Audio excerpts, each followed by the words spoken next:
What if I told you the internet doesn't live in the cloud? It lives on the ocean floor. Thousands of miles of cable. Then as a garden hose, carrying nearly everything. Messages, markets, military data. And here's the real question. Who controls them? Because if you control the cables, you don't just control communication. You influence economics, security, and power itself.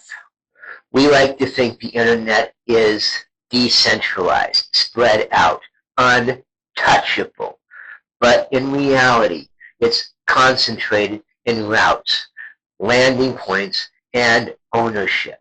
A handful of companies and countries dominate the system, and that creates something dangerous. Single points of failure, not just technical failure, strategic vulnerability that most people never see until something breaks. Now think about this from a leadership perspective.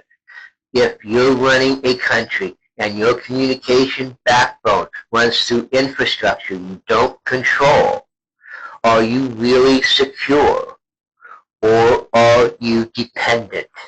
Because dependence is a crisis, is where problems begin.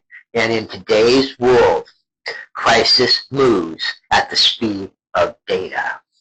Before we go deeper, if you care about breaking down real issues like this, hit like, subscribe, and turn on notifications, because clarity matters. Now back to the cables. These systems aren't just owned by governments anymore. Private companies, tech giants, are building and controlling more of this infrastructure every year. That changes the equation, because now decisions about global connectivity aren't always public. They're corporate. And that raises a serious question. Who is accountable when something goes wrong? When access slows, breaks, or gets restricted? Who answers to the people because someone should? And then there's the choke points. Narrow paths where massive amounts of data pass through. Geographic bottlenecks. If one goes down, entire regions feel it. Not hypothetically. Real slowdowns, real economic impact, real disruption to daily life. This isn't theory. It's infrastructural reality. Now layer in tension, geopolitics, conflict zones, shipping lanes. Suddenly, those cables aren't just wires. They're strategic assets, and protecting them becomes just as important as protecting ports, roads, or power grids. Because without them, modern life doesn't just slow down, it fractures. So what's the solution?